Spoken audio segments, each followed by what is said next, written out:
Some of you may know her as the voice of Sakura Hibiki from Danberu Nankiro Moteru, but for many, I suspect it would be because she's the voice of Cujoh Jolyne of JoJo's Stone Ocean. From the challenges she experienced during childhood to how she became one of the hottest new seiyus in Japan. Stick around for this one. In this episode of Otaku Files, we take a look at Fairouz Ai. Most of us outside of Japan may not be aware of some of the more interesting personalities within the Japanese otaku landscape, so I thought I'd do a little video series and try to shed some light on these individuals. This is Otaku Files.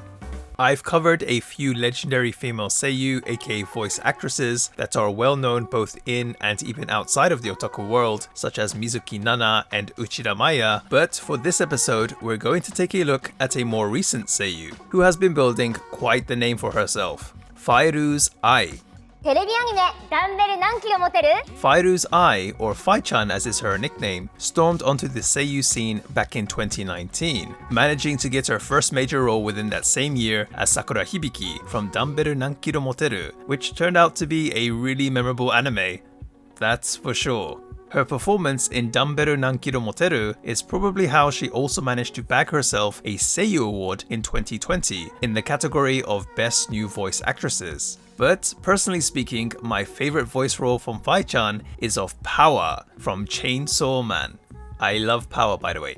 However, the road to seiyuu fame hasn't been a smooth one for her, and Fai-chan has had to overcome a lot of challenges in both her professional and personal life.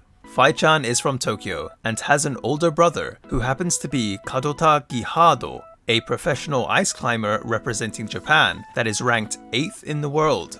Bet you didn't know that one.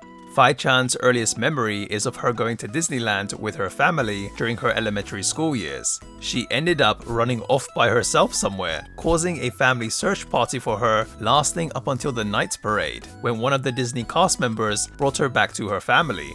I'm sure that's one episode her whole family still remembers. As you probably guessed, she was a very active kid. But her mother was also quite strict with her and made sure Fai-chan, with a polite attitude, would correctly address people above her in social rank. Her father is originally from Egypt, and apparently around the house they would speak Arabic when he was home. How Fai-chan's parents met is apparently something even she doesn't know, as the two of them actually don't speak about themselves that much. Fai-chan was also a very outdoorsy type of kid, doing things like going to the lake, making secret bases, and playing with frogs. Her otaku side was there too, as she was also a big fan of Yu-Gi-Oh! However, Fai-chan also held certain feelings of not fitting in, and related to this, decided that she wanted to know more about Egypt. After hearing this, her mother suggested that she attend a Japanese international school based in Cairo, known simply as Cairo Japanese School, which she did. Around her 5th year of elementary school, Fai-chan went to Egypt by herself. Yes, her parents stayed in Japan. Of course, she stayed with family from her father's side, but wow, she was a brave kid. She also stayed there until she graduated from elementary school. But it wasn't exactly the best experience Fai-chan had, because she ended up getting homesick. Not being able to express herself in Arabic or English, and also being questioned about her food choices, like eating seaweed, she found it hard to relate to anyone. These were also the days where services like Line or Skype didn't exist, so Fai-chan was not able to speak with her mother that easily. International calls are pretty damn expensive, but she did find the people of Egypt to be very warm and friendly.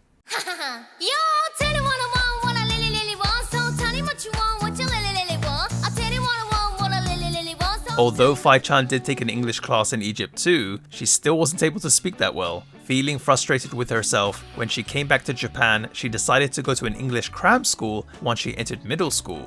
There was something that Fai-chan would learn in Egypt though that would end up connecting to her eventual career path. Around the end of her 6th elementary school year, she would hear from a new student who had just come from Japan about what kind of manga was currently popular. They mentioned series like Gintama, D-Greyman, and Bleach, essentially jump manga. She doesn't know exactly why, but it's probably because she heard this that after getting to Japan, she got completely absorbed into reading Shonen Jump manga, and then blossomed into a full-blown otaku.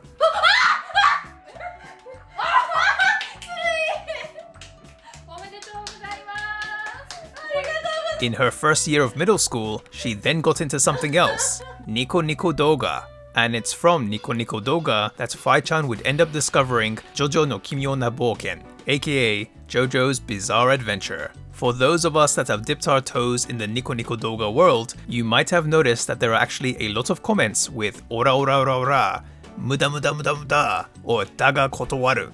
Curious about what these meant, Fai-chan would look them up and discover that they were lines from JoJo. Really liking the art style, she decided to buy the manga. However, what she started with was the first 5 volumes of Stone Ocean, thinking that this was the starting point, and ended up being quite confused.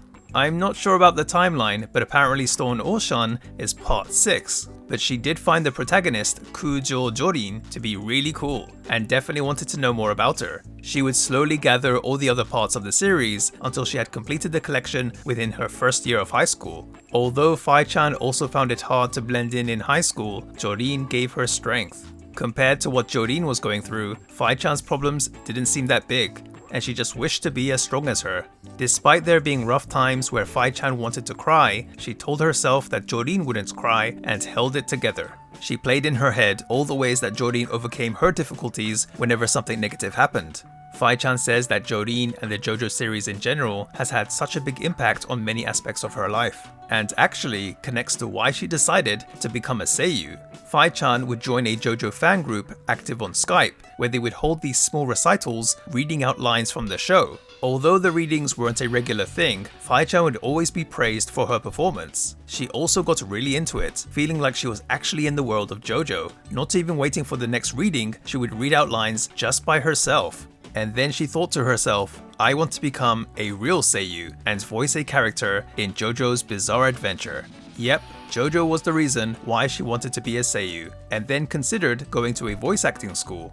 However, there was one hurdle, her parents, who didn't approve of her going the seiyuu route. 皆さん、こんにちは。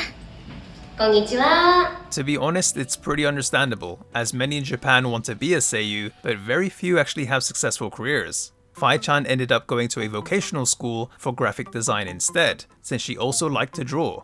But even after 3 years, she couldn't give up her dream of becoming a seiyuu, and tried again to convince her parents to let her go to that voice acting school. Her mother said to her that if the seiyuu route doesn't work out, trying to get a job after that would be extremely tough. So, if she really wanted to go, she had to work for at least 1 year, and with the money she made, she can then go to voice training school. Fai-chan agreed and started working as a dental assistant. She would later start going to a voice training school while working various part-time jobs. This also includes teaching kids calisthenics at a gym. Dumbbell Nankiro Moteru connection right there. After graduating from the voice training school, Fai-chan would manage to join an agency. But as you can imagine, it was pretty tough in the beginning, not being able to pass any auditions. She spent a lot of time wondering if she was doing something wrong, and apparently even wondered if it was her fashion sense. Luckily though, something did come her way which would launch her career in the best way possible. And that was of course voicing Sakura Hibiki for Dumbbell Nankiro Moteru.